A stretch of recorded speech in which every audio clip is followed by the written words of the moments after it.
అలాగే doctor Badri peer Kumar గారు నాటక రచయిత నెల్లూరు వారు కూడా వేదిక మీద రావాల్సిందిగా కోరుకుంటున్నామండి.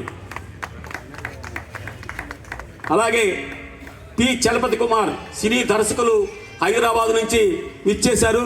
వారిని కూడా వేదిక మీద రావాల్సిందిగా హృదయపూర్వకంగా కోరుకుంటున్నామండి. అలాగే మన పరిశ్రమలు అంటే మన కార్పొరేషన్లో ఉన్నటువంటి వింది గ్రామం నుంచి వచ్చారు. అరుణోదయ కళా సమితి కార్యదర్శి అధ్యక్షులు వాళ్ళు మనకి ఎన్నో పరిషత్తులు వాళ్ళ గ్రామంలో నిర్వహిస్తున్నారు. మరి వాళ్ళకి ప్రత్యేకమైన గౌరవం కొలిది వాళ్ళని కూడా ఆహ్వానించడం జరిగింది. అందులో భాగంగా వి వెంకట్రావు గారు అరుణోదయ కళా సమితి మింది వారిని కూడా హృదయపూర్వకంగా ఆహ్వానిస్తున్నామండి. అలాగే ఎస్ అప్పలరాజు గారు అరుణోదయ కళా సమితి వారిని కూడా వేదిక మీదకి రావాల్సిందిగా కోరుకుంటున్నాం. అలాగే ఆర్ నానాజీ గారు అరుణోదయ కళా సమితి ప్రెసిడెంట్ గారిని కూడా వేదిక మీదకి రావాల్సిందిగా హృదయపూర్వకంగా ఆహ్వానిస్తున్నామండి. ఇప్పుడు మన ఇక్కడ అతిరథ మహారథులు ముందున్నారు. చంద్రమౌళి గారేనట్టేని ద్వారకానాథ్ గారు మరి ఇంకా పెద్దలు వీళ్ళందరూ ఉన్నారు. మరి వాళ్ళని కూడా ప్రత్యేకంగా మీదకి ఆహ్వానించలేకపోయినా పరిధిలో టైం కాలాతీతం అయింది కాబట్టి మనం వాళ్ళని జ్యోతి ప్రజలకి పిలుస్తాం. అప్పుడు మీరు అందరూ రావాలండి. అలాగే మందారరావు గారు ఈ కార్యక్రమం రథసారథి కర్త కర్మ క్రియ. ఆయన గుంటూరులోంచి ఇక్కడికి వచ్చి మమ్మల్ని అందరినీ ఒకటి చేసి, మీరు రాంబాబు గారు మీరు ఎన్నో పరిషత్తులు తిరుగుతున్నారు, రాష్ట్రంలో మీరు అన్ని పరిషత్తులు తిరుగుతున్నారు, మీ విశాఖపట్నంలో కూడా మీరుండే గ్రామంలో కూడా ఈ యొక్క శ్రీశ్రీ గారి జయంతి చేసుకోండి.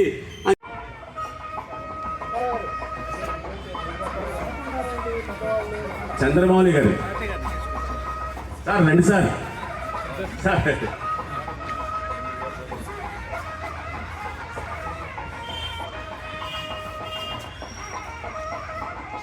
ఇంకా అతిరథ మహారాజులు ఉన్నారండి. అంత మంచి వాళ్ళు ఉన్నారు ఇక్కడ మన పార్కులో. వాళ్ళందరూ ఇక్కడికి విచ్చేసినందుకు వాళ్ళకి హృదయపూర్వకంగా కృతజ్ఞతలు తెలియపరుచుకుంటున్నామండి.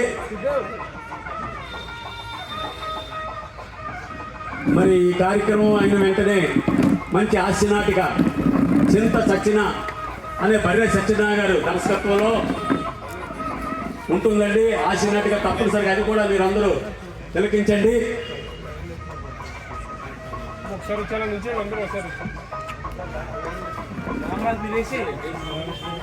ఆ రెండు ఫోటోలకి రెండు దండలు చూద్దాం ఎంతవరకు వారు విజయం సాధిస్తారు. గని గారు మీ పాటతోటి ఈ కార్యక్రమం ప్రారంభం. ఇవాళ నైతిక విలువలు పడిపోయి మానవతా విలువలు ప్రశ్నార్థకంగా తయారైనటువంటి రోజుల్లో ఒక మంచి అద్భుతమైనటువంటి కార్యక్రమాన్ని పెట్టినటువంటి గుంటూరు నటనాలయ వారికి, వాకర్స్ క్లబ్ మురళీనగర్ వారికి హృదయపూర్వక ధన్యవాదాలు తెలియజేసి, ఇద్దరు మహనీయులు ఫోటోలు చూసాం మనం. పుచ్చలపల్లి సుందరయ్య గారు, మహాకవి శ్రీశ్రీ గారు. వీరి ఆశయాలకు దగ్గరగా ఉన్నటువంటి అనేక మంది కవులు రాసినటువంటి గీతాలు, శ్రీశ్రీ గారి గీతాలు అవకాశం ఉంటే మధ్య మధ్యలో నేను పాడి వినిపిస్తాను. అందీశ్రీ గారు రాసినటువంటి గీతం, ఇవాళ మనిషి మాయమైపోతున్నాడు, స్వార్థంతో కూడినటువంటి మనిషి మన ముందుకు వస్తున్నాడు అనేటటువంటి దృక్పథంతో రాసినటువంటి గీతాన్ని మేము ముందు ఉంచుతాను.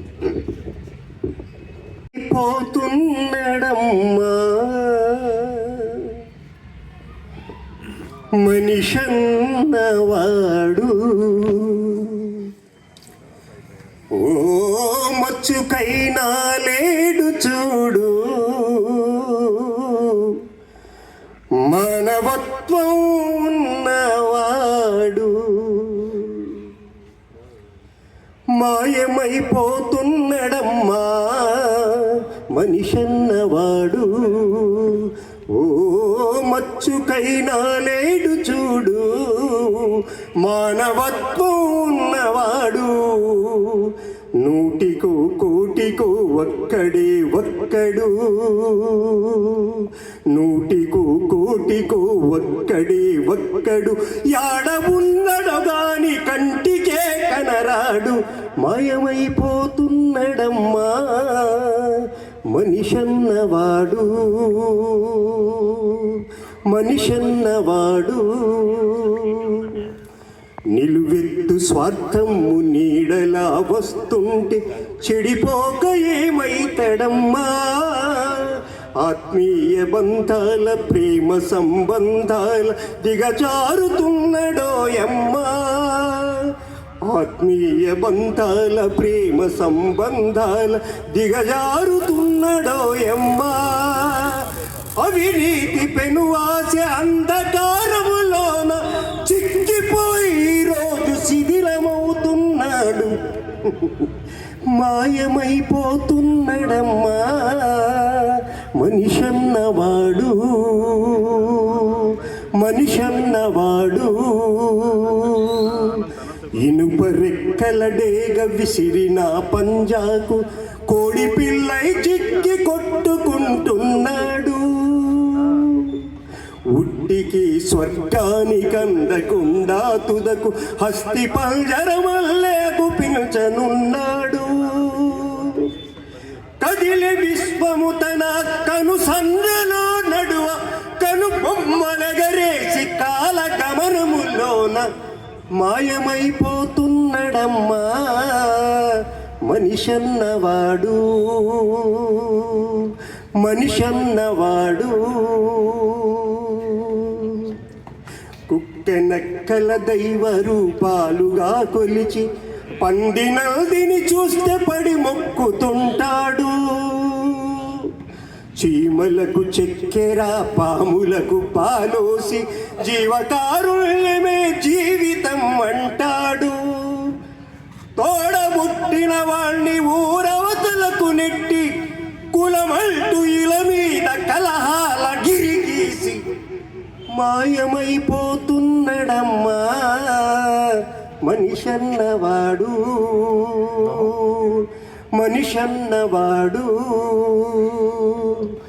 25 పైసల గరుత్తులను గాల్చి 65 కోట్ల వరములడుగుతాడు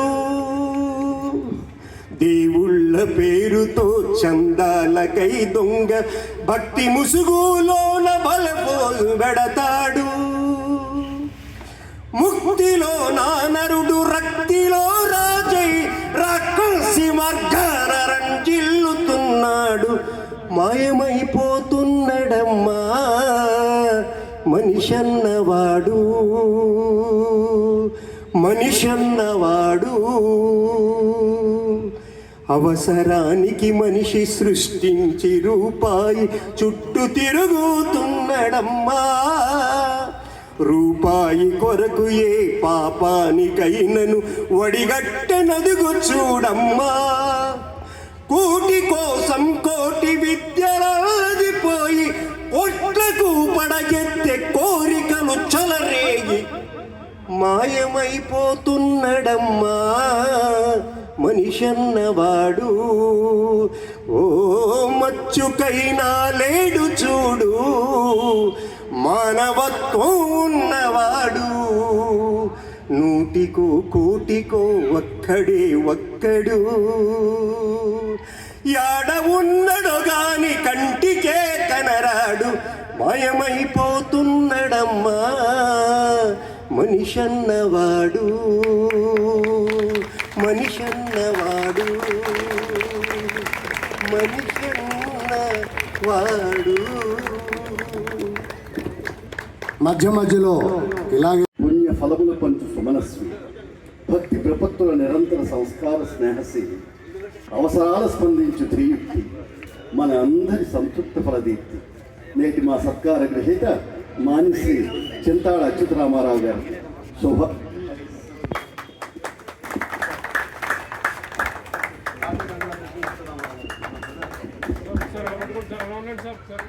ఇది మహాకవి శ్రీరంగం శ్రీనివాసరావు గారి స్మృతి చిహ్నంగా చేస్తున్నటువంటి సత్కారం ఆ జ్ఞాపిక కూడా వారి పేరు మీద ఇవ్వటం జరుగుతోంది.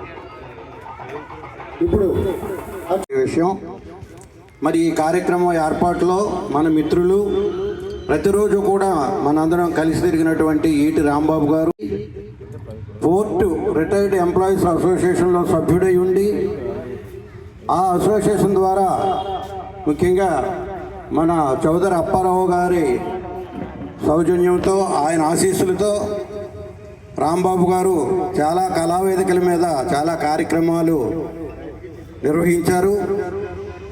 మరి మన స్కేటింగ్ పార్కులో కానివ్వండి, ఇక్కడ వాకర్స్ పార్కులో కానివ్వండి, చాలా కార్యక్రమాలు నిర్వహించడంలో కూడా ఆయన ప్రముఖ పాత్ర వహించారు.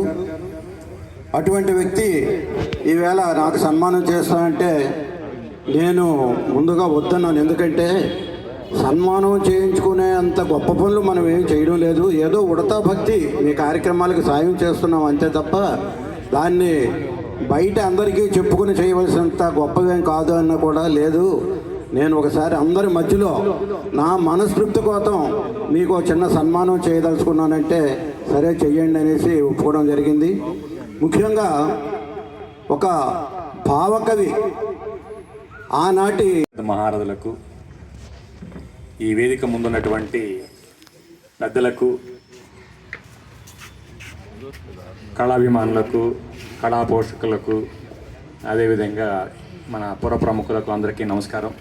అదేవిధంగా గుంటూరు నుంచి వచ్చినటువంటి నటనాలయం మందారావు గారికి, గని గారికి, అదేవిధంగా ఇక్కడ వచ్చినటువంటి సీతారామ గారికి, చౌదరి అప్పారావు గారికి, తర్వాత అందరికి కూడా పేరు పేరున నమస్కారం తెలుపుకుంటూ ఈరోజు ఈ ప్రశాంత వాతావరణంలో సాయం సంబంధంలో నన్ను భాగం చేసినందుకు ముఖ్యంగా ధన్యవాదాలు తెలుపుకుంటూ మహాకవి శ్రీశ్రీ 116వ జయంతి సందర్భంగా ఈరోజు ఆయన స్మరించుకోవడం, మరి మంచి ఆలోచన చేయటం, ఆయన స్మరించే ఈ మీటింగ్ పెట్టడం కూడా చాలా మంచి ఆలోచన.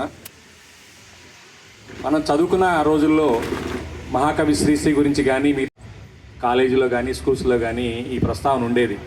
కానీ ఇప్పుడున్న స్టూడెంట్స్కి శ్రీశ్రీ అంటే ఎవరో తెలియదు, చలం అంటే ఎవరో తెలియదు, ఇంకా ఎవరు కవుల గురించి కానీ మన తెలుగు సాహిత్యం గురించి కూడా ఎక్కడ కూడా ఆ ప్రస్తావన లేదు. ఆ పాఠ్యాంశాలు కూడా ఎక్కడ కూడా మన పిల్లలకి మన మనవాళ్ళకి కూడా ఎక్కడ కూడా చెప్పట్లేదు. ఒకసారి మరి మహాకవి శ్రీశ్రీ స్మరించుకుంటే, మరి గత కాలంలో మనం చదువుకున్నప్పుడు చాలామంది కవులు ఉండేవాళ్ళు, పూర్వ కవులు. ఆయన కవిత్వానికి శ్రీశ్రీ గారి కవిత్వానికి తేడా ఏంటంటే, అప్పుడు చదువుకున్నప్పుడు దూర్జటి గారు కానీ లేకపోతే అంతమంది కవులు కానీ అందరూ కూడా ఛందస్సు ఉండేది. ఛందస్సు ప్రకారంగానే ప్రతి కవిత్వము, నా పద్యము అవన్నీ ఉండేవి. కానీ విప్లవాత్మకంగా మహాకవి శ్రీశ్రీ గారి ఇంట్రడక్షన్ వచన కవిత్వం, అందున కవితకు కాదేది అనర్హం అన్నట్టుగా ప్రతి వస్తువుని, ముఖ్యంగా సామాన్యుడి కష్టం, శ్రామికుడి కష్టం, సామాన్యుడి కష్టాలు, శ్రామికుడి నష్టాలు, కడలి వాళ్ళు, అదేవిధంగా నిరుద్యోగులు ఉంటారు కదండి, వాళ్ళ అసహనం, ఇలాంటి తర్వాత సమాజంలో ఉన్నటువంటి అన్యాయాలు, జరుగుతున్న అన్యాయాలు, దోపిడీలు, అవే సబ్జెక్ట్ ఆయన కవిత్వానికి.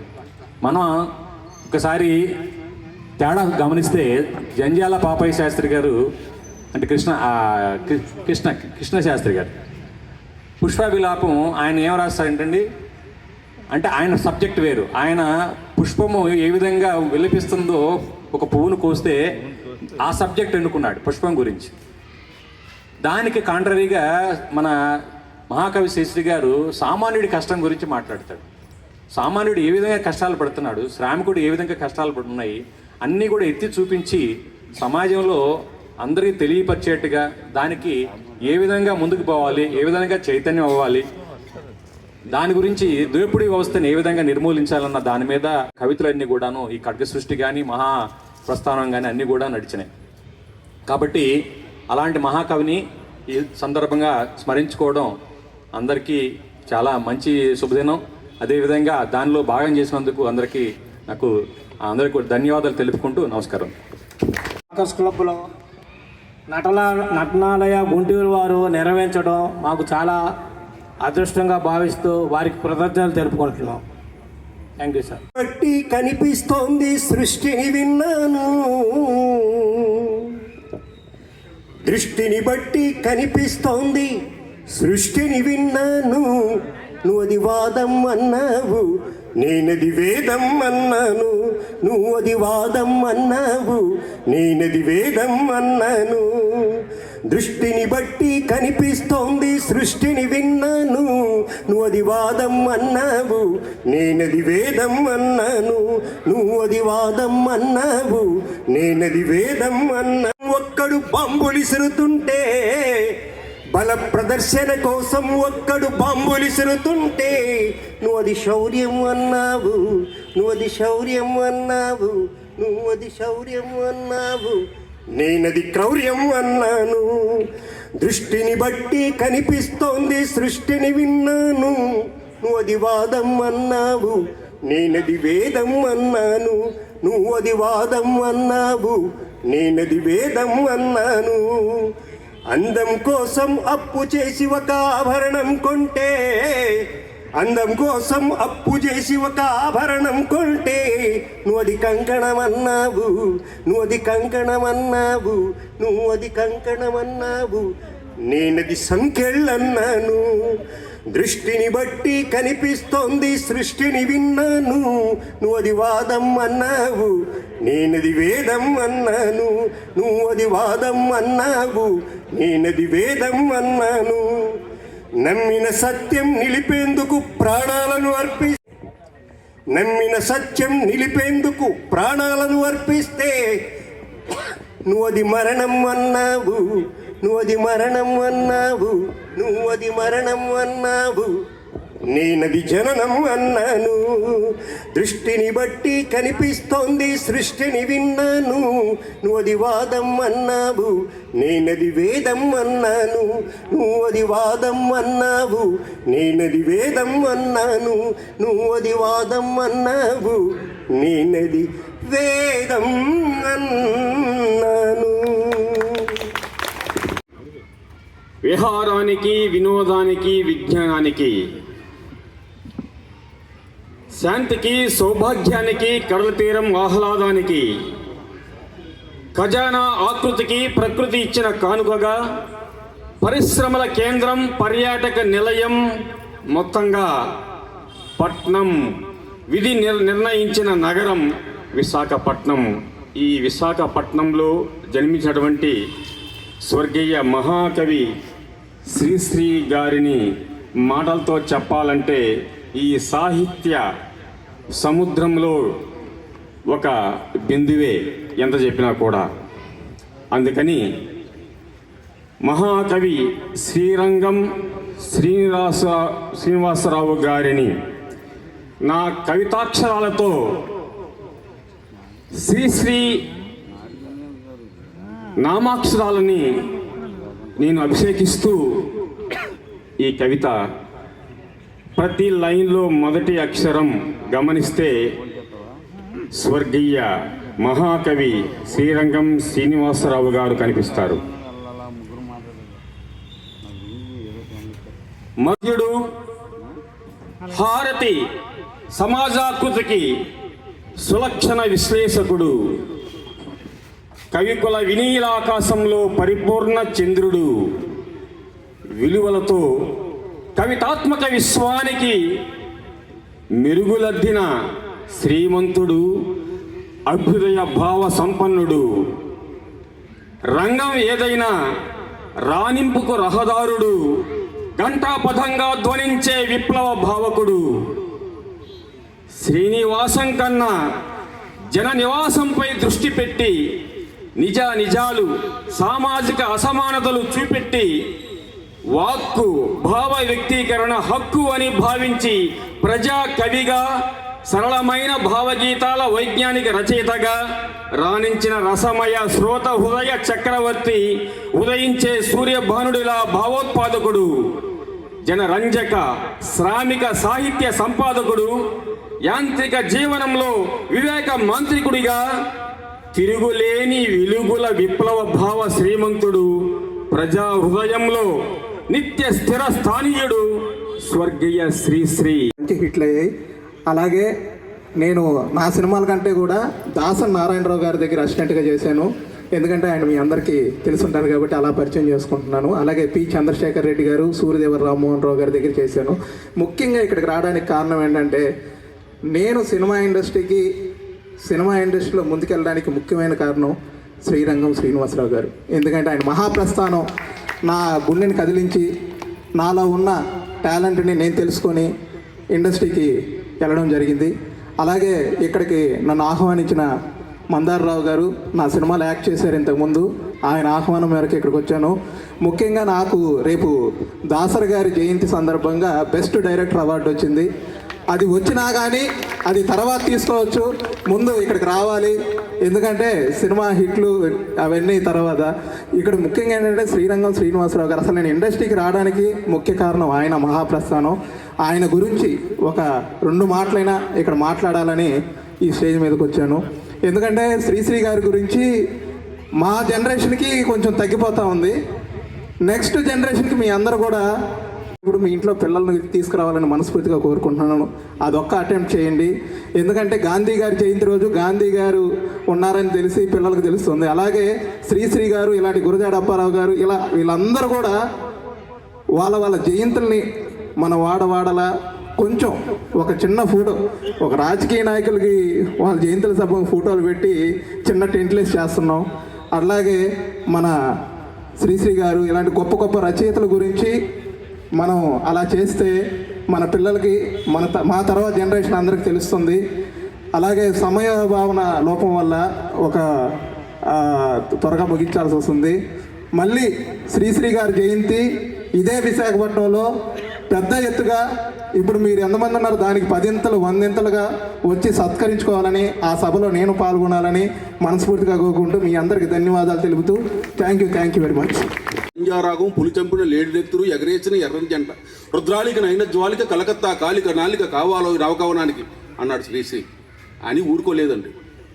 అవే కాదు, అగ్గిపుల్ల, కుక్క పిల్ల, సొబ్బు పిల్లను కూడా ఆయన కవిత దీనిగా తీసుకున్నాడు. అలాంటి మహానుభావుడు మహాకవి శ్రీశ్రీ. ఇక సైకిల్ తొక్కుకుంటూ అసెంబ్లీకి వెళ్ళిన మహానుభావుడు. పిల్లలు ఉంటే వారసత్వం ఇవ్వాల్సి వస్తుందేమో పదవికి కానీ ఆస్తులకు కానీ అనే ఉద్దేశంతో పిల్లలు కూడా లేకుండా ఆపరేషన్లు చేయించుకొని తన జీవితాంతం గడిపినటువంటి మహానుభావుడు పుచ్చలపల్లి సుందరయ్య గారు. అలాంటి మహానుభావులు ఈరోజు గుర్తు చేసుకోవడం మనం ఎంతైనా ముదావహం. ఈ శ్రీశ్రీ గారి రాసినటువంటి మహాప్రస్థానం గురించి చలం గారు ఒక మాట చెప్పారు. రాబందుల రెక్కల చప్పుడు పొగగొట్టము భూంకారధ్వని జింజునల శబ్దాను అరంజమున హరిందర గచ్చిన పొగగొట్టపు భూంకారధ్వని విని తట్టుకోగలిగే శక్తి ఉంటేనే ఈ పుస్తకం చదవండి, లేకపోతే పుస్తకం చదవద్దు, మడిచి వేరే వాళ్ళకి ఇచ్చేయండి అని చెప్తున్నారండి. అంతటి అద్భుతమైన మహాప్రస్థానం రచించిన మహానుభావుడికి శిరస్సు వంచి నమస్కరిస్తూ మీ దగ్గర సెలవు తీసుకున్నాను. తంజారాగం పులి చంపిన లేడినెత్తురు ఎగరేసిన ఎర్రని జంట రుద్రాళిక నైన జ్వాలిక కలకత్తా కాలిక నాలిక కావాలో నవకవనానికి అన్నాడు శ్రీశ్రీ అని ఊరుకోలేదండి. అవే కాదు, అగ్గిపుల్ల, కుక్క పిల్ల, సొబ్బు పిల్లను కూడా ఆయన కవిత దీనిగా తీసుకున్నాడు. అలాంటి మహానుభావుడు మహాకవి శ్రీశ్రీ. ఇక సైకిల్ తొక్కుకుంటూ అసెంబ్లీకి వెళ్ళిన మహానుభావుడు.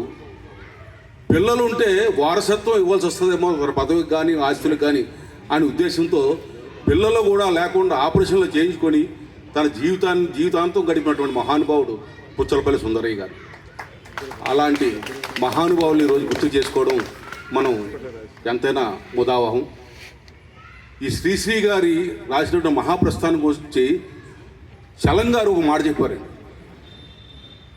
రాబందుల రెక్కల చప్పుడు పొగగొట్టము భూంకారధ్వని జింజునల శబ్దాను అరంజమున హరిందర గచ్చిన పొగగొట్టపు భూంకారధ్వని విని తట్టుకోగలిగే శక్తి ఉంటేనే ఈ పుస్తకం చదవండి, లేకపోతే పుస్తకం చదవద్దు, మడిచి వేరే వాళ్ళకి ఇచ్చేయండి అని చెప్తున్నారండి. అంతటి అద్భుతమైన మహాప్రస్థానం రచించిన మహానుభావుడికి శిరస్సు వంచి నమస్కరిస్తూ మీ దగ్గర సెలవు తీసుకున్నాను. వేదికను అలంకరించిన పెద్దలకు అందరికీ నా హృదయపూర్వక నమస్కారాలు తెలియజేస్తూ, ముఖ్యంగా మహాకవి శ్రీశ్రీ విశాఖపట్నంలో జన్మించడం మనందరికీ గర్వకారణం. అటువంటి మహానుభావుడిని విప్లవ జ్యోతిని మనందరూ స్మరించుకుంటూ, అలాగే పుచ్చలపల్లి సుందరి గారు కూడా తెలంగాణ పోరాట యోధులు, సిపిఐఎం ఆల్ ఇండియా జనరల్ సెక్రటరీగా పనిచేసినటువంటి మహానాయకుడు, ఆయన్ని కూడా స్మరించుకుంటూ ఈ ఈ సభావేదికకి నన్ను ఆహ్వానించడం మేము చాలా ఆనందంగా భావిస్తూ, సాయంత్రం అండి ఈరోజు కనుమరుగైపోతున్న నాటకాలు ఉన్నాయండి. సినీ రంగంకి ఎక్కువ ఇంట్రెస్ట్ చూపిస్తున్నా తప్ప నాటకాలకి కళాకారులకి కనుమరుగైపోతున్న ఈ రోజుల్లో పైకి ఎలా తీసుకొస్తూ ఎలా చక్కటి వేదికలు నిర్వహిస్తున్న స్పెషల్గా ఈరోజు ఇక్కడ మా వాకర్స్ క్లబ్ మురళీనగర్లో ఇది 3 సంవత్సరాల్లో ఇది 7వ నాటికండి. మేము ఎంత చక్కగా వాళ్ళకి ప్రోత్సహిస్తూ మేము ముందుకు తీసుకెళ్తున్నాము. ఆ విధంగా వైశాఖి పార్క్లో కూడా వాళ్ళ కమిటీ వరప్రసాద్ గారి ఆధ్వర్యంలో వాళ్ళు ఎలా ప్రోత్సహిస్తున్నారు. మురళీనగర్ వాకర్స్ క్లబ్లో ఎంత చక్కటి నాటకం ప్రోత్సహించేది ఎక్కువ విశాఖపట్నంలో ఉండేది ఏ పార్క్ అంటే మా మురళీనగర్ వాకర్స్ పార్క్ అండి. అలాంటి కార్యక్రమం ఇక్కడ మేము నిర్వహించుకోవడం, నటనాలయం గుంటూరు వారు స్పెషల్గా ఎంత దూరం నుండి వచ్చి టైం స్వభావం ఎక్కువైపోయినా చక్కగా వచ్చి నాటకానికి ప్రదర్శించడానికి రెడీగా వెయిట్ చేసి ఉన్నారు. వాళ్ళకి స్పెషల్గా ఎంత చక్కటి కర్మ క్రియ వచించిన మా బోర్డు డైరెక్టర్ రాంబాబు గారికి స్పెషల్గా మేము పాదాభివందనం తెలియజేసుకుంటున్నాను. ఈ యొక్క అవకాశం ఇచ్చినందుకు అందరికీ నేను వీధి నాటకాలు ఉధృతంగా ఆడుతున్న రోజుల్లో 1981లో లైలా సిద్ధార్థ ఇంజనీరింగ్ కాలేజీలో శ్రీశ్రీ గారి ముందు నాటిక ప్రదర్శించాను. నాటికైన తర్వాత మహానుభావుడి దగ్గరికి వెళ్ళి నేను ఒక ఆటోగ్రాఫ్ తీసుకున్నాను. చిరస్థాయిగా నా దగ్గర ఈ రోజుకి ఉంది. విశాఖపట్నంలో పుట్టడం శ్రీశ్రీ గారి అదృష్టం, ఏవిఎన్ కాలేజీలో పనిచేయడం అదృష్టం, ఇక్కడ కవితలు రాయడం అదృష్టం. ఆ మహానుభావుడి పేరున ఈ ఊళ్ళో ఒక వీధి పేరు కానీ ఊరి పేరు కానీ గ్రంథాలయం కానీ లేకపోవడం మన దురదృష్టం. శ్రీశ్రీ గారి గురించి ఎవరు మాట్లాడినా మహాప్రస్థానం గురించి మాట్లాడకుండా ఉండలేరు. శ్రీశ్రీ గారు ఏ ప్రజాకవి గురించి అయినా సరే ఎంతలా స్పందించేవాడంటే, చెరబండరాజు గారు చనిపోయిన రోజున ఎందుకంటే ఆయన ఎమర్జెన్సీ పీరియడ్లో అనేక సార్లు 21 సార్లు అరెస్ట్ అయి జైల్లో నడుతున్నాం. చెరబండరాజు వ్యక్తిగతంగా కాలధర్మం చెందలేదు. ఆంధ్రప్రదేశ్ అని పిచ్చుకుక్క కలిస్తే చచ్చిపోయినాడు ఆయన శ్రీశ్రీ. ఎవరైనా అనగలరా? శ్రీశ్రీ గారు మాత్రం అనగలరు. బడుగు వర్గం తన కష్టాల్ని కన్నీళ్లు తన కలం ద్వారా చూడడానికి ప్రయత్నించిన మహానుభావుడు శ్రీశ్రీ. శ్రీశ్రీగా మహాప్రస్థానం ఇప్పటికి 32 సార్లు పైగా ముద్రింపబడింది. 1950లో ముద్రింపడిన పుస్తకం అతని ద్వారా ఇన్స్పిరేషన్ పొందిన మహానుభావులు మన రావిశాస్త్రి గారు, పతాంజలి గారు, కాళీపట్ల రామారావు గారు, వీళ్ళందరి తాలూగా ఇన్ఫ్లుయెన్స్ ఆ మహానుభావుడు శ్రీశ్రీ గారి మీద ఉందని అన్న యథార్థం.